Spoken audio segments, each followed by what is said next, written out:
संपूर्ण जगत का कल्याण कर रही है। संपूर्ण जगत।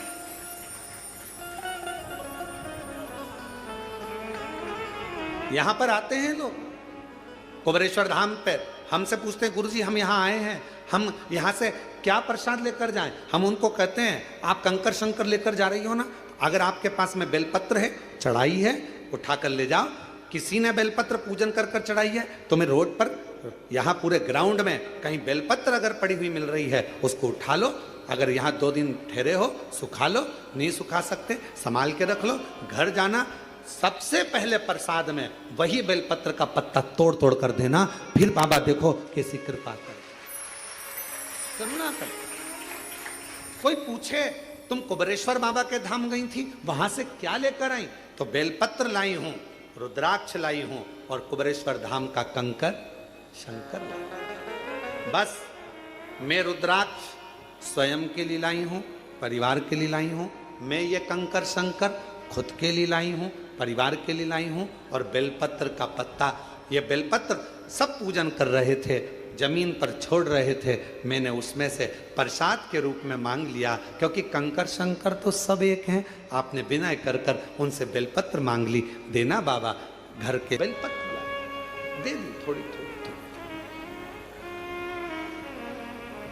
और विश्वास कहता है उस बेलपत्र का आनंद आपके जीवन में वो सुख लाता है कि आनंदित जीवन अपने आप प्रारंभ हो जाता है। आनंद।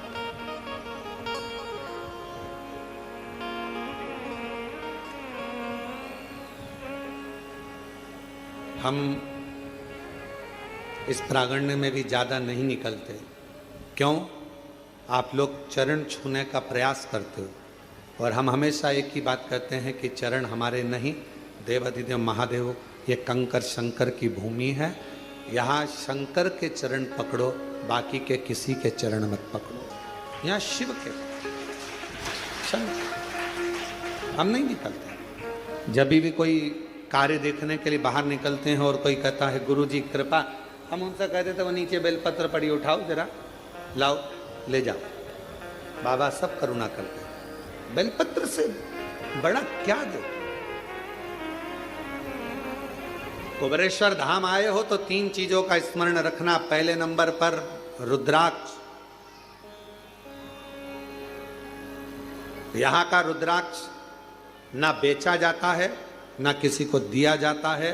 यहाँ का रुद्राक्ष तो झोली पसार कर, हाथ फैलाकर बाबा के दरवाजे से मांग कर लेकर जाओ, कहकर जाओ बहुत तकलीफ में हूँ, मुझे विश्वास है तू मेरी झोली भर देगा, मैं वापिस आऊँगी, मैं तुझे लेकर जा रही हूँ। बहुत बीमार है घर में, उसके लिए तू चल, उसकी रोग, उसका दुख मिटा देना। कुबेरेश्वर बाबा तेरे भरोसे पर आई हूँ।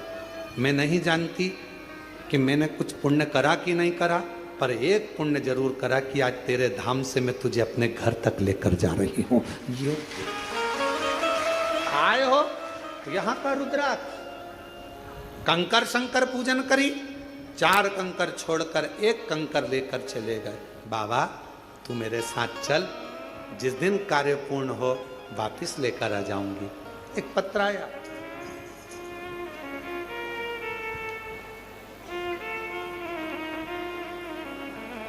शंकर की भूमि कुबेरेश्वर धाम पर आ रहे हो, सेवा करो, झाड़ू मिल जाए झाड़ू निकालो, झाड़ू ना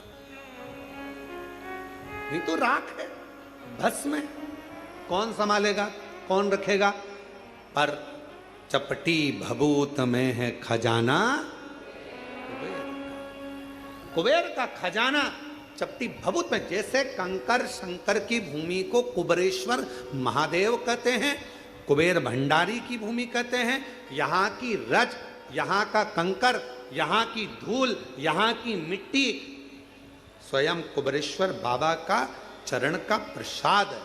स्वयं यहाँ की रज, यहाँ का कंकर, यहाँ की मिट्टी, यहाँ का रुद्राक्ष, यहाँ का बेलपत्र अगर इस भूमि पर स्पर्श भी हो जाता है तो वो अपने आप में एक प्रबल औषधि के रूप में, एक आनंद के रूप में हमारा भंडार भरने वाला है।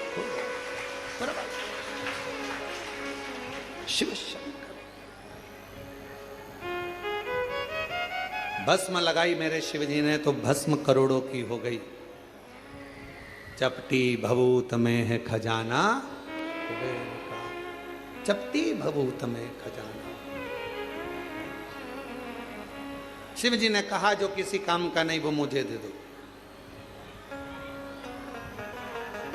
जो किसी काम का नहीं वो मेरे काम। और फिर कहूं आप सबसे, दुनिया के लोग आपको ताना देंगे, दुनिया के लोग आपको अपशब्द कहेंगे, दुनिया के लोग आपको गालियां देंगे, आड़ा टेढ़ा कहेंगे। ये मंदिर जाती है, कभी शमी पत्र चढ़ा देती है, कभी बेलपत्र चढ़ा देती है, कभी ये चढ़ा देती है। लोग कहेंगे ये तो कहीं कोई टोना कर रही है, कहीं कुछ कर रही है। कहने वाला सब कहता रहेगा आग लगे बस्ती में, अपन रहो मस्ती में। अपना शिव, अपना पिता, अपना शंकर, देव अधिदेव महादेव अपने हैं, हम उसकी संतान है। हम जिस रूप में, जिस भाव में, जैसे महादेव को भजेंगे, हमारा महादेव हमारी उस भाव में श्रवण करेगा। जिस भाव, कल शिवरात्रि है, आज प्रदोष है। कितने किस्मत वाले हो आप लोग। सावन का महीना, प्रदोष का दिन, साथ में शिव महापुराण की कथा, कावड़ का जल, आप सब कितनी करुणा। कल शिवरात्रि है, कल बाबा की शाम को 7 बजे से 8 बजे तक ऑनलाइन पूजन होगी। पूजन के समय पर हो सकता है लाइट चले जाए तो आस्था चैनल पर, हो सकता है टीवी बंद हो जाए तो मोबाइल पर भी हमारी जो समिति का जो भी लिंक है उससे जुड़ कर रहें और उसको पूजन को ऑनलाइन करें। मान लो ऑनलाइन करने में भी आगे पीछे हो जाओ, टेंशन मत लेना। बाबा का भजन करना, दिल से बाबा को भजते रहना, श्री शिवाय नमस्तुभ्यम कहते रहना और बाबा को निमंत्रण देते रहना। बाबा तुम्हारा कल्याण जरूर। पूरा विश्व, पूरा देश नहीं विदेश में भी लोग कल का इंतजार कर रहे हैं। सावन की शिवरात्रि का इंतजार पूरी दुनिया करती है। एक एक बेटा बेटी जो कंपटीशन एग्जाम में बैठने वाले होते हैं, पढ़ने वाले होते हैं, दुकानदार, व्यापारी, महिलाएं, सब कल का इंतजार करती हैं कि सावन की शिवरात्रि का ऑनलाइन पूजन होगा। हम पार्थिव शिवलिंग का पूजन करेंगे, शंकर जी कुबेर भंडारी हमारे घर में आएंगे। साल भर हमारा भंडार खाली नहीं होगा, हमारा घर परिपूर्ण होगा, बड़ा होगा। इंतजार करें। आप और हम सब जो घर पर नहीं है, जो यहाँ है, वो यहाँ पूजन करेंगे। शाम को 7 बजे आप और हम इसी हाल से बड़े आनंद के साथ में पार्थिव लिंग का पूजन बाबा को ऑनलाइन पूरी दुनिया के साथ में, पूरे विश्व के साथ करेंगे। हृदय से पुकारना उसको, हृदय से।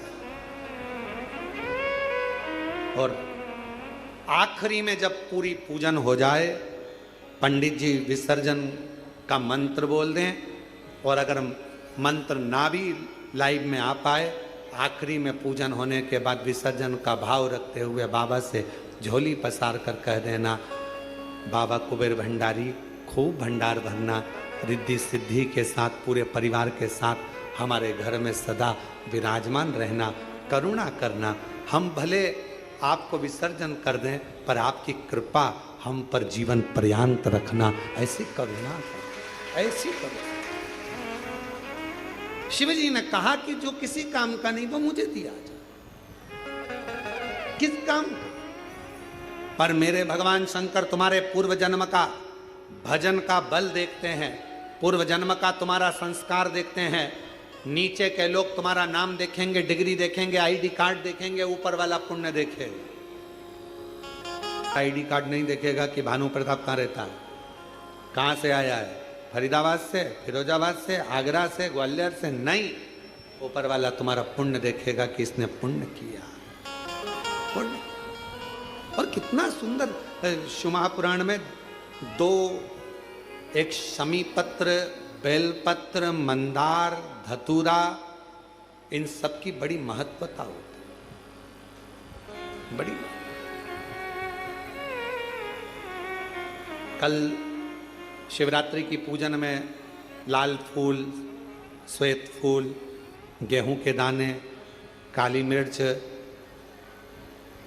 तिल, धतूरा, इन इन सबका बड़ा महत्व होता है। इसलिए एक एक चीज जो शिव पुराण में वर्णित है उसको छाट छाट कर आप लोगों को लिस्ट चल रही होगी आस्था चैनल पर। और पूरे आस्था चैनल पर हमने कहा है आस्था वालों को कम से कम पूरी कथा में 10 से 15 बार थोड़ी थोड़ी देर ठहरा कर उस लिस्ट को दिखाएं, जिससे लोग अपने मोबाइल पर उसका फोटो खींचें। अगर मोबाइल से सभी से कहेंगे कि वो जब लिस्ट दिखाई जाए पूजन सामग्री की तो आप अपने मोबाइल से फ़ोटो खींच लो, और जितने आपके मोबाइल में ग्रुप जुड़े हुए हैं व्हाट्सएप पर सबको फ़ोटो खींचा हुआ और लिख कर डाल दो कि कल शाम को 7 बजे से 8 बजे तक ऑनलाइन शिव जी का अभिषेक शिवरात्रि के पावन अवसर पर, और उसके पूजन की लिस्ट ये है। साथ में आप अपना नाम भी डाल दो कि मेरी तरफ से श्री शिवाय नमस्तुभ्यम, और आप सब इसको आगे बढ़ाते जाओ। ये शिव तत्व, शिव तत्व, शिव कथा कह रही है, भगवान शंकर का चरित्र कह रहा है। भगवान शिव ने पूर्व का भान देखा। शमी पत्र, मंदार, धतूरा, बेलपत्र, इन सबके पुण्य की महत्वता कितनी कितनी महत्व। शिव महापुराण का एक चरित्र बड़ा सुंदर आता है, और ये कथा हम पहले बात चुके हैं। उस कथा में इसका वर्णन किया था। यदि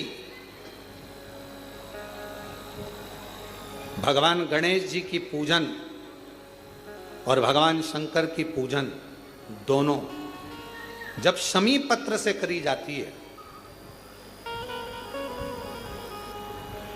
तो शरीर में कैसा भी रोग भरा पड़ा हो, डॉक्टर ने कह दिया कि यह बहुत बेकार रोग है और ये रोग इसका पीछा नहीं छोड़ेगा। यदि आपको डॉक्टर ने कह दिया कि ऐसा है, डॉक्टर की दवाइयाँ लो, जांच कराओ, डॉक्टर को दिखाओ, रिपोर्ट लाओ, पर साथ में 7 स्थान बताए हैं जहाँ पर शमी पत्र को अगर चढ़ाते रहे तो वो रोग कितना भी बड़ा हो आखिरी में वो रोग समाप्त हो ही जाता है। 7 स्थान बताए शमी पत्र। अब शमी पत्र के 7 स्थान तो बताएं, पर शमी पत्र की इतनी महत्वता क्यों है, मंदार की इतनी महत्वता क्यों है, गणेश जी की पूजन में, शिव जी की पूजन में इतनी महत्वता क्यों है? 7 स्थान पर शमी पत्र का वर्णन किया गया। 7 स्थान शिव महापुराण के वो 7 स्थान शिवलिंग के आप लोग देखेंगे, दर्शन करेंगे। ये मानकर चलिए ये जलाधारी है, ये जहाँ से जल बहता है वो स्थान है। ये शिवलिंग है, समझ में आ रहा है सबको? ये शिवलिंग, ये जलाधारी, ये जल बहता है वो स्थान। बीच में अशोक सुंदरी का स्थान, गणेश जी कार्तिकेय जी का स्थान, माँ जगत जननी का हस्तकमल, शिवलिंग, ऊपर जलाधारी में जया, विषहरा, श्यामली बारी, दौतली, 7 स्थान बताए। पहला स्थान अशोक सुंदरी का स्थान, द्वितीय स्थान भगवान श्री गणेश जी महाराज का स्थान, जहाँ गणेश जी का स्थान है सीधे भाग में उस स्थान। तृतीय पार्वती जी का हस्तकमल। चतुर्थ स्थान भगवान शंकर का शिवलिंग। चौथा स्थान। 5वां स्थान नंदी का उठा हुआ चरण, जो नंदी का पांव उठा हुआ रहता है एक आगे वाला, 5वां स्थान। और 2 शमी पत्र भगवान शंकर के सम्मुख में से अपनी कामना कर कर 3 बार पंचाक्षर मंत्र का या श्री शिवाय नमस्तुभ्यम का स्मरण कर कर वो शमी पत्र भगवान शंकर के शिवलिंग पर फिर समर्पित कर दिया जाए। अगर ये 7 शमी पत्र समर्पित कर कर 1 बेलपत्र शिव जी को समर्पित करा जाता है तो धीरे धीरे कैसा भी बड़े से बड़ा रोग हो वो धीरे धीरे कटना प्रारंभ हो जाता है। शमी पत्र की महत्वता, पूजन में वर्णन, शमी की इतनी महत्वता क्यों है तो शिव महापुराण में यह भी वर्णन किया गया। औरव मुनि के, औरव ऋषि के कोई संतान नहीं थी।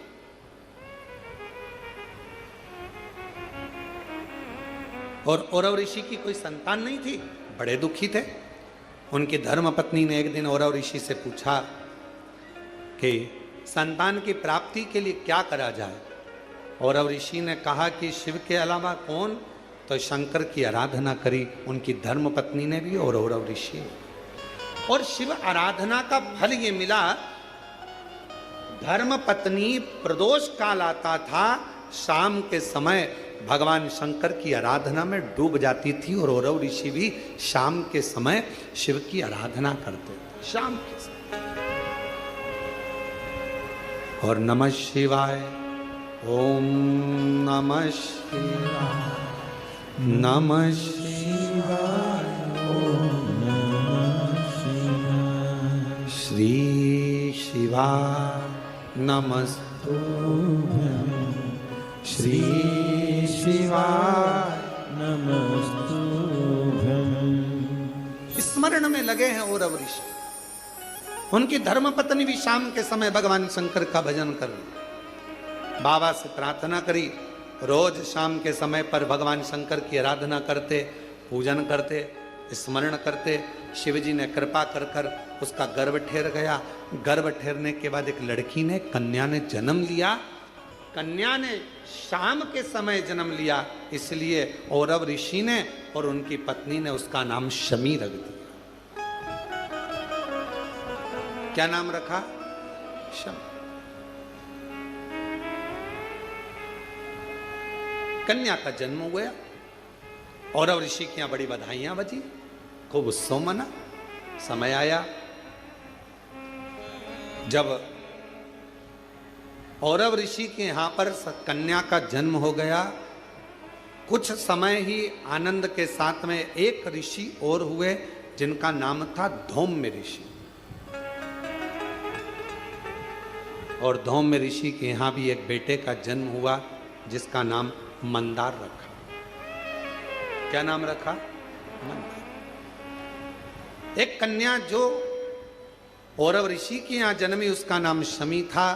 धौम्य ऋषि के यहां जो बालक जन्मा उसका नाम, जम के बोलो सब लोग, मंदार। मंदार जानते हो ना, फूल होता ना मंदार का, आंकड़े का फूल जो होता, मंदार। कई लोग हमसे कहते हैं, आप कहते हो संतान प्राप्ति के लिए आंकड़े की जड़ का, सफेद आंकड़े की जड़ का प्रयोग करो, मंदार की जड़ का प्रयोग करो। उसका कितना महत्व है जरा देखो तो शास्त्रों।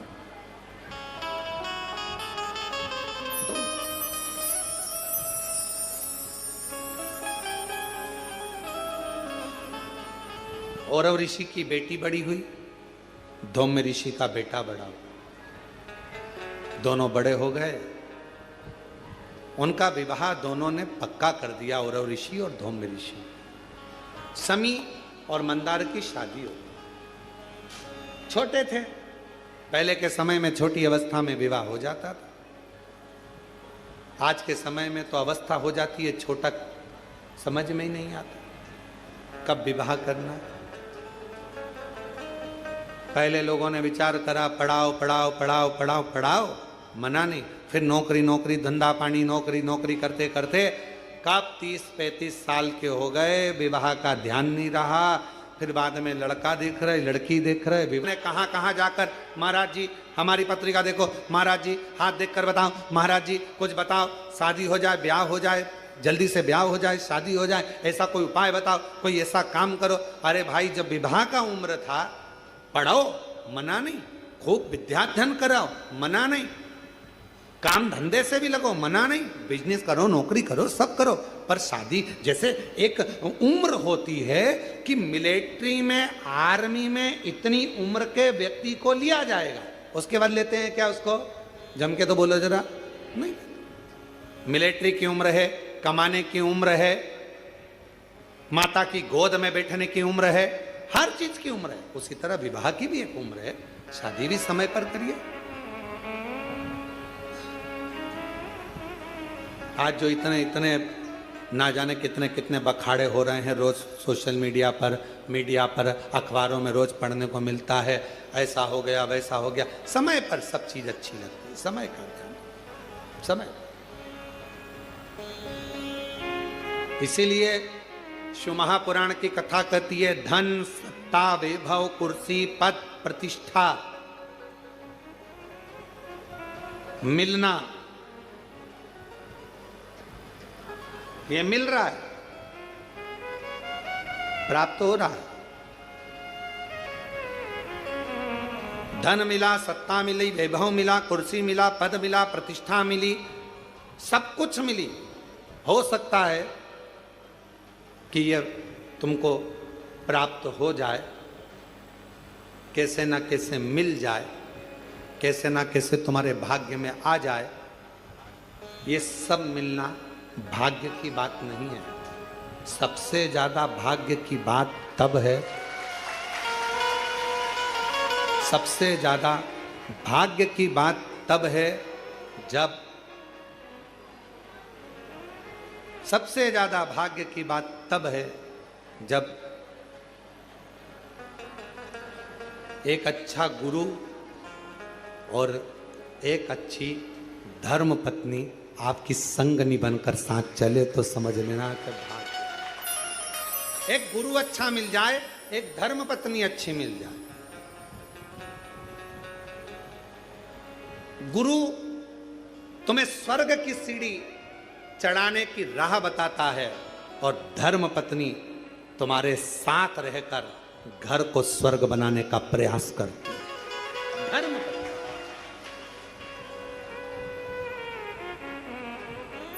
घर को स्वर्ग। शिव कथा कर रही है, भगवान शंकर का चरित्र कर रहा है, शिव महापुराण की कथा कर रही है, भगवान शंकर का चरित्र कर रहा है। शमी और मंदार का विवाह हो गया, दोनों की शादी हो गई। शादी होने के बाद मंदार को गुरु जी के घर पर विद्या अध्ययन करने जाना था और उन्होंने अपनी धर्म पत्नी को अपने परिवार के कहने पर मायके में छोड़ दिया, क्योंकि छोटी थी, अभी युवान अवस्था तक वो मायके चले गए। पढ़े लिखे युवान हुए, पत्नी को लेने के लिए पहुंच गए। जब अपनी धर्म पत्नी को लेकर आ गए, घर में रहे, एक दिन उनके मन में आया,